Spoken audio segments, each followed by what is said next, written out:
Arne Svenning kommer opp, så får vi da synge om krossen. Sange nummer 115, sangkår for å synge. Og en kross tar ned til Jesus.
Jeg fein over å kunne bære en bådskap her som har lagt meg i hjertet. Og bære fram hentan her dagen i dag, den 25. april i 2021, til flaggdager det. Jeg får ikke hatt noen flaggrøve her, til jeg vil kjørst ærestene ikke nå, men over. Men korsene,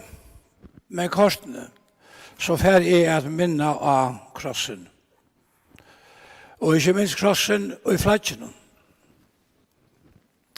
Kvimont og par førganger i Kjeppmannhavn. Lisberg og ærer hos som heter at seta og djeva okon av et krossmersk. Atler hinner tjaunar hava krossmerskje.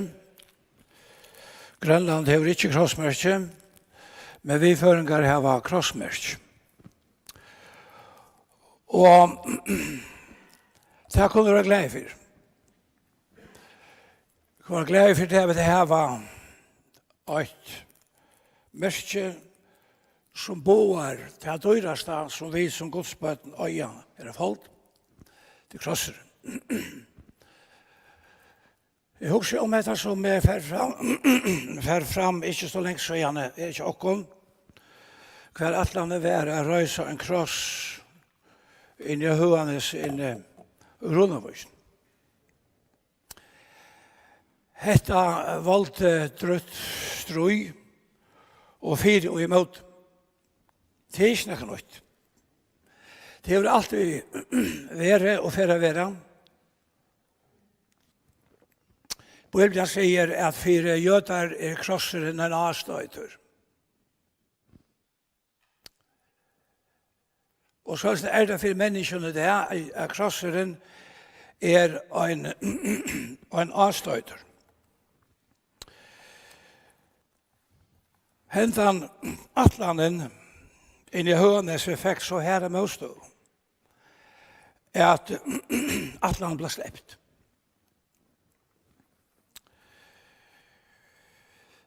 At det er ikke noe med at vi er å linke i at hevja krossen, etla, hva er det? Ikke vet.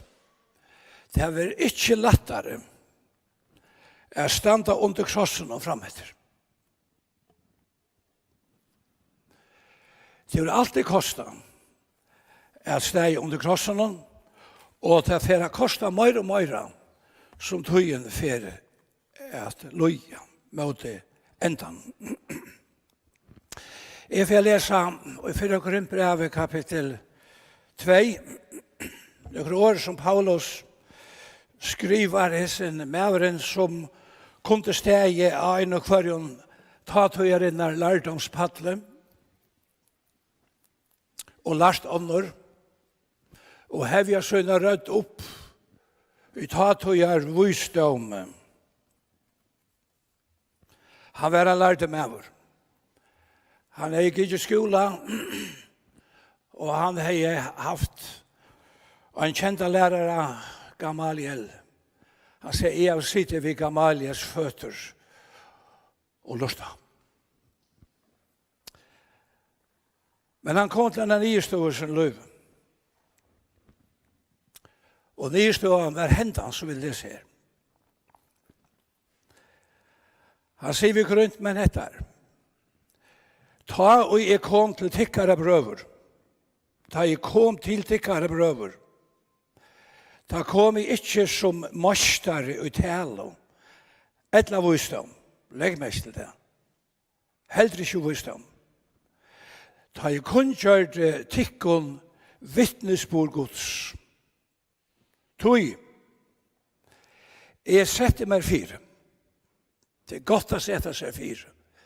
Det er medelig godt å sette seg fire. Jeg minnes at jeg som en unge mæver. Jeg setter meg nækka fire.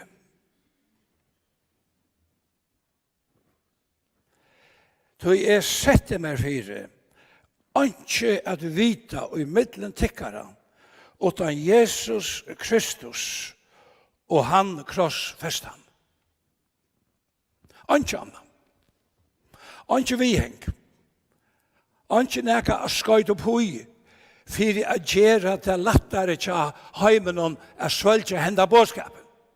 Og kære tid og kære viner, vi som omboer krossen, let jeg ikke gjøre krossen leskjelig, han ikke leskjelig. Krosseren har en bådskap. Krossens bådskap pura grøyer. Det var lyset her i Anne, at ødel hava synda, og tøymon fattas godstort. Krosseren ber okkur en bådskap at jeg av synda. Det er tøy han valgte avstøyt. Hver damer har høyre at han en syndare. Hver damer har høyre til at du fattelen. Hver damer har høyre til at du fortapter. Einast han som ferdig søker etter gode og rattvise hans fagnar her som bådskapet, annars han avstøyt for menneskene.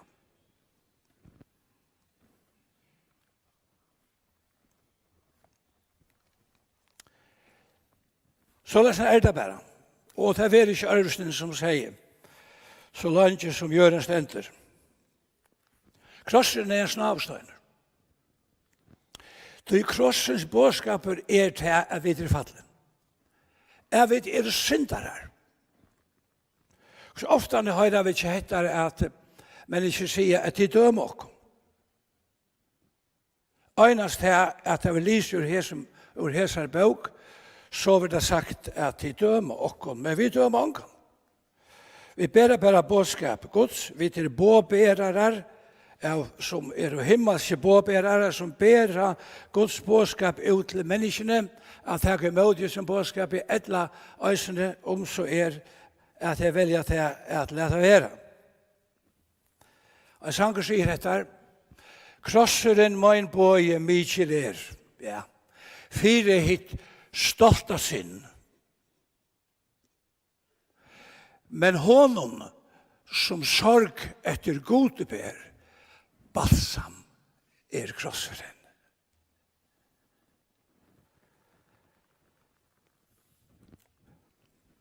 Krosseren er færdasnekven i Israel, og her vil utskårende krossar, selter, og i mislo halgelot og så videre, og man kan halta hva man vil om det. Og anklatikken her, ganske fløyre, her var en kjeto om halsen, vi en krosse hengande. Og vi kan tjekkast om alt det her, hva det og ikke Men tår at ha en kross om min hals. Tår genga vi en vannvild og merke av mine brinko. Tår genga vi en hikvå som sier Kristus svære til heimsens store nei. Etla at alle hava synda og tar må fatta storgods. Det og folk og i mine egne og alt som genga ved en krosse om halsen. Og jeg skal si deg en ting, at jeg glad for det. Jeg glad for jeg for jeg sutt en kross om halsen. Så vet jeg det. Tog greier i det. Jeg ganger man imstesten i heimen og det, kanskje ikke her i havnen og i fargen. Hver vi kunne genga, så å si, vi har ødlom imiskun symbolen. Og til just i hessen døven, vi tjekkast om hettar vi at heva symboler, imstesten rundt om. Middel anna løykvall. Men vi som kristen må ikke være bensje for at heva merke, merke okkara som krosseren, om det skal være i hikvom, etla bringene, etla omhalsen, ein og kvør velur hva han gjør og ufra sin sannføring. Det stender om Jesus og Isaias at han rann opp som veikplanta. Han rann opp som rødskåt ur torre gjør. Og det stender at han var ikke fæver. Og han angadord, og vi så han, men han sa ikke utla vid kunne heva takka til hans herre. Og så kjem det, langt ta. Vannvildur var han. Folk vendte seg fra honom, med han var fotler, av pynon og kunnig ved sjuko. Han var som øyn, og folk fjaller anledde fire, vannvildur vid rokna av han, fire ønsk. Hatta var nye støvan, som Isaias kom til han sa fram og i tøyina. Og om Isaias sier livet i det, og sa, 600 år fram og i tøyina. Om nekka menneske her av falt og ta vidt av det ikke. Hver hans nye støv være i samband med Jesus og hinn vandverda krossen. Det er ikke med her. Men så sier han dette her, kjære tid og viner her i det. Han sier, men ta var sjuker okkara og han bær.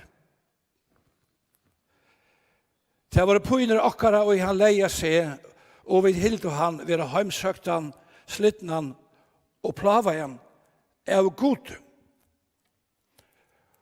Og det det som vi leser om i søvne, med land om jobb.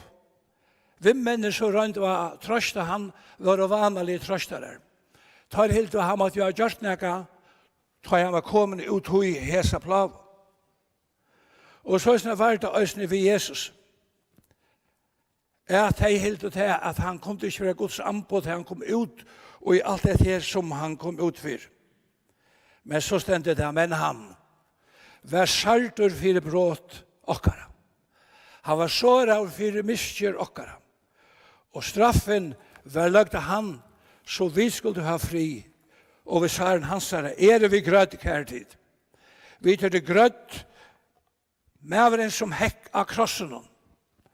Mæveren som hekk av krossen av Jesus Kristus. Og det det et symbol, men ta varta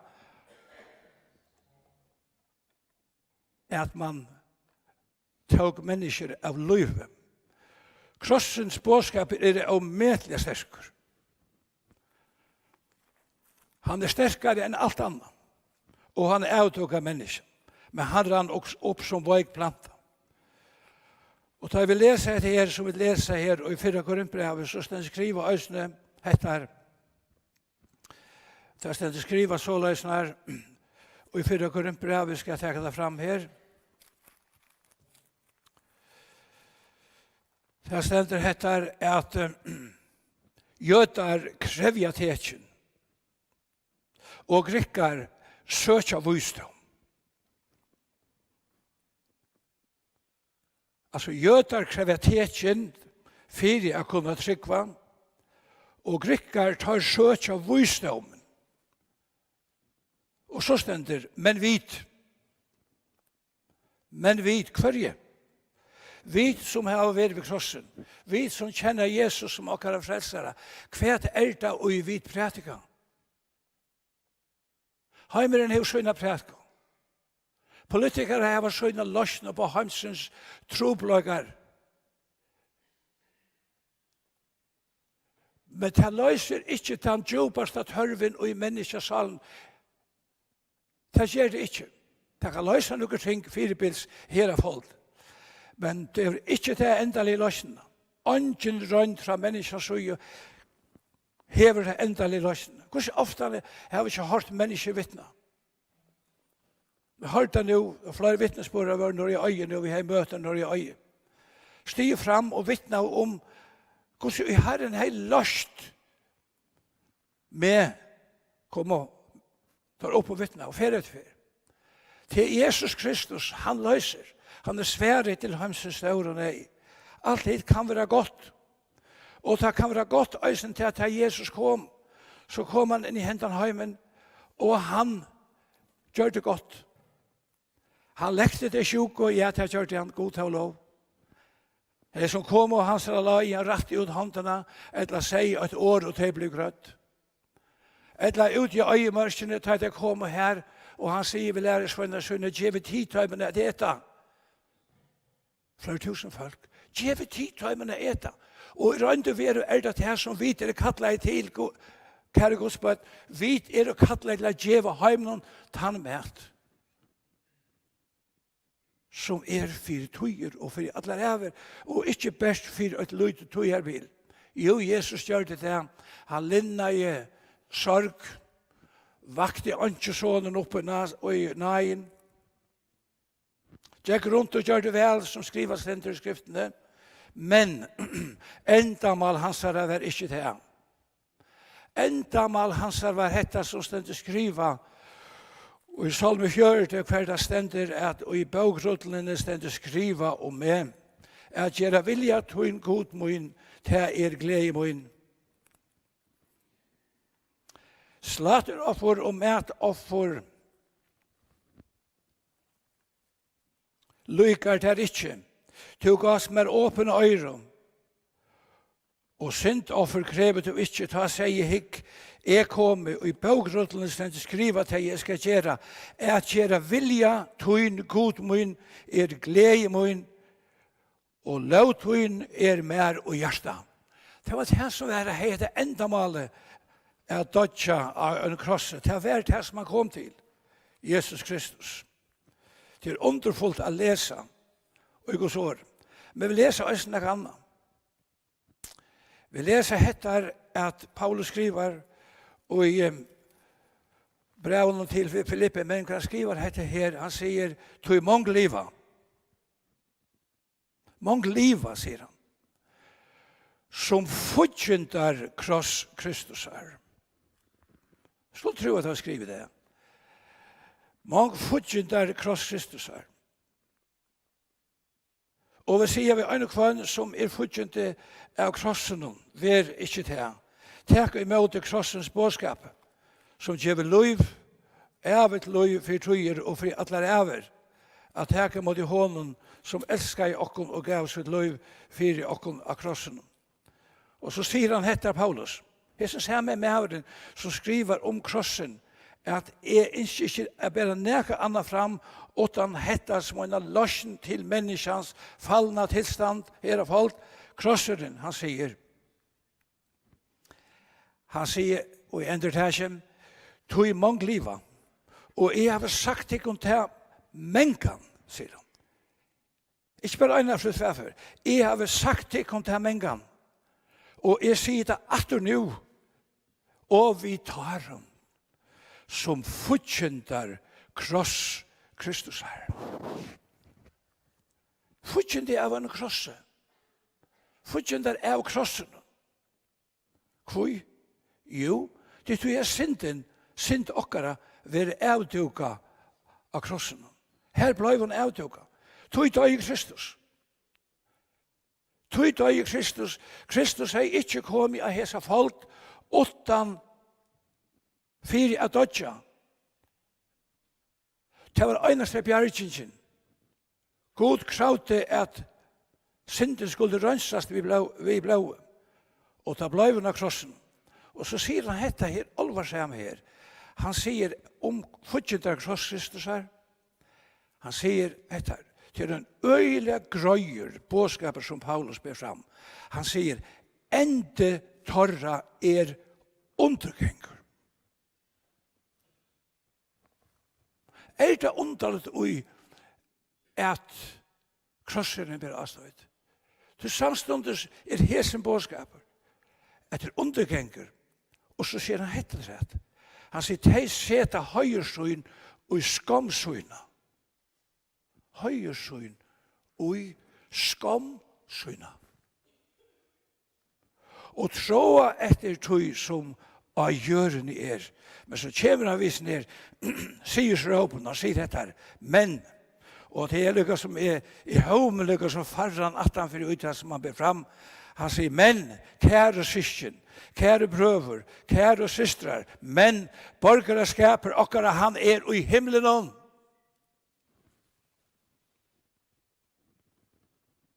Han ikke her. Vi virkelig ikke borgere her som kjenner Herren. Vi har finnet en borgerskap i himmelen om. Og så sier han, hei, han vant av vidt som frelsere. Herren Jesus Kristus som skal omskapa virelesa likam okkara, så tar vi lukt urtar likam i hans herre, etter kraftene som han øsne kan letja alt under seg i. Ønskjene okkon kan luka Guds krøv. Jeg hørte en søv og en affær om at det var nægre som sagt inn til å være gardister. Og det skulle være hamplige høye menn. Og som der fører inn til å søke om etter starve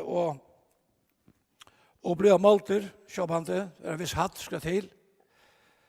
Så tar seg det sønne midtelen, og han som var den største av tøymen, han sier, ja, om tid så ikke klarer det, så klarer jeg det. Men det som hendte var at den største, han var og stuttor. Og vi til ødel og stutt. Jeg husker om en yrking som Janus Djurus over tutt, som jeg hadde lyser av med, nei, godt dette her. Han sier så løsne her, de som autofoltar grønne, stunda fram til Herrens trøn. Ønsken gonger mer til handa, skjølt hin beste i vanta. Og hatt det her stående til okken, skjølt han aller beste av okken i vanta. Vi i vanta for den øyneste øyne av okken. Men til en øyne, det var en som røk mal, og som kunne avgrøye hatt her målet for te og for meg. Til Jesus Kristus av krossen. Jeg husker om, nå Lus Palau stått seg an færen. Og i løsøvnen til Lus Palau, en hending som jeg alltid får takke fram her nå.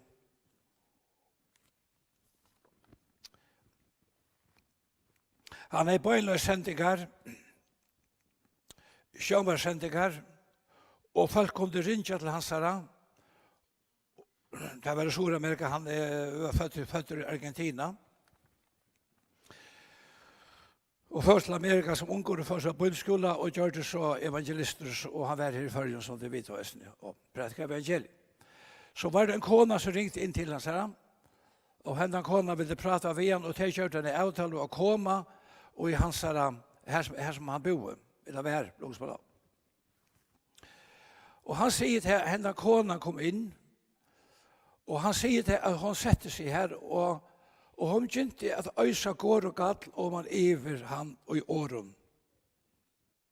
Om prester, om prætkommen, og alt det her, at, og jeg skal ikke takke årene opp at det som er sagt. Han sier til at i 20 minutter sett i stidler og lustet etter henne, men han øste mye under i åkvemsår. Og ta en så endelig av liv over tom. Ta, sier han, så sier vi i seg kvinna, kære kona, hva kan jeg gjøre for det? Urslyden var helt utroligt. At han hava går og gall og man iver han og alt andalit. Så brast hun og i sjøhøydan gråt. Hun sier til ønsken, og jeg sier 38 årene som jeg har livet, som nekrant og har spurt meg, hva kan jeg gjøre for det? Jeg har alltid skulle runde at han har øren, runde i øren for andre. Just det som andre skjøtte. Det var første mavel, første menneske som spiller hva kan jeg gjøre for det. Og da stod det av til lenge over det, at hun får lese et syndaregister opp 4 hånden, som var ælen lengt.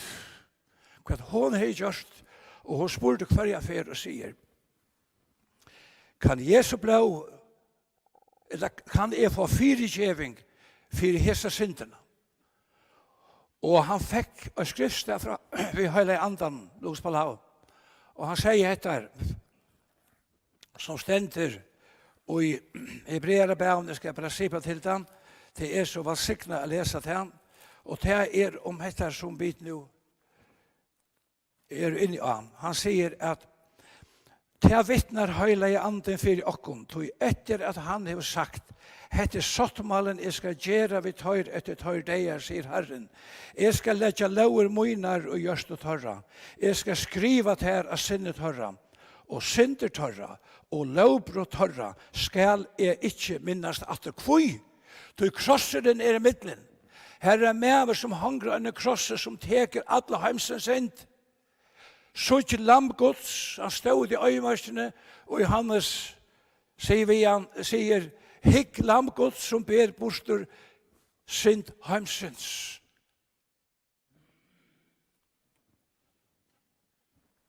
Og hver eneste ferie hun sier, ja, men jeg har gjort hatt der, så sier Lås på lav igjen, synder tørra, og lovbrot tørra skal jeg ikke minnast atter. Og hatt er bådskaperen som krosseren ber. Han ber en underfotland bådskap til hver einstakant hos som er synd, vi alt syndar her. Og det er ikke nøye fra mer, til mer er roksa nekra synd opp, henda kvinnan. Hon myntes der syndene hun er gjørst. Og hatt er et heve i mennesken. Hvis jeg får spyrja tekkene her, fra badne av, hvis de får attertikkere badne av, så minnes de det. Så minnes de til løter, ta og i tid gjør det skøyvting. Oppe i kjøkkenløy, jeg gjør det hattar i møte hinnom. Jeg sier hattar om en annan. Jeg gjør det hånden øvratt. Jeg gjør det hånden hæsen øvratt. Alt vi som sitter her, sjálfur er øysene. Kunne steg fram her og gjotta synder for tikkon her i dag. som gjort som unger, som unga vent fær. Det er unga vent til alt det mennesker og alt det som synda i måte til lengst siden færen. Jeg får ikke gjort noe vitt. Men til løsning. Løsningen hendan at vi kommer til krossen. Vi kommer til krossen og synder torra og lovbrott torra skal ikke minnast atter. Hatt bådskapen. Det bådskapen som vi ber her i dag, her hit, og Bibelen sier øyne til så underfullt å lese det her, at det stender at Jesus sier, øyne Jesajas, et annet underfullt år, hver skriver stender sånn til Israel, hva det stender heter, man kvinna gløyma brøstabalsutt, ja, hver det som gjør det? Hver kvinna gløyma brøstabalsutt? Så hun miskunnar ikke lystfruktsøyne, så vær, at det kunt og glømt, så gløymi ikke til, og så sier han, hikk, og i båar hendur møynar hev i riste, altså et rista til å skriva.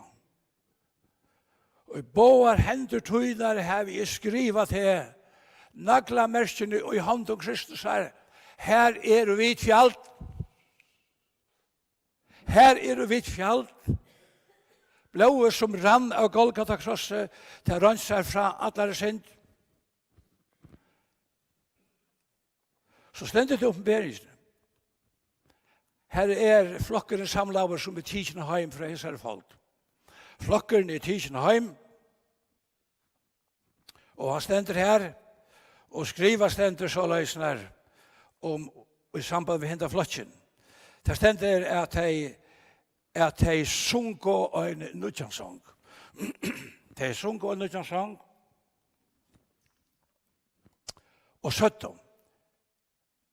Veldur du at heka baugrådlena og leta opp innsikli hennara til var stripen. Ja, Golgata. Til var stripen. Og kjepte vi blåe tøynon. Kjepte okkon. Han kjepte med og til vi blåe søynon av Golgata. Og mennesker av ødlån, 18 og tungo, malen, folkeslån, og gjør det til konger og prester for gode, de skulle være konger av hjørnet. Tar satte vi herrar rød, veldet lampe hit rypna av få mått, rykdom, visdom, styrke, høyr, dård og sikning. Og så stender det året i første kapittel om bergene, som så velsigna, hvis den skriver således her, ta Johannes for å vite. Ta Johannes for å vite til at han skal skrive det her. Så sier Johannes til ina tjej samkomnar i Asia, nage vire vittigen og frier, fra honom som som vær, som kjemur, fra en tjej andonon i framman fri hasa til hans her og fra Jesus Kristi, hinon troverda vittne, hinon frumbarna av hinon deio, herranon iver kongon gjerrarinnar, honom som elskar okkon og hever løst okkon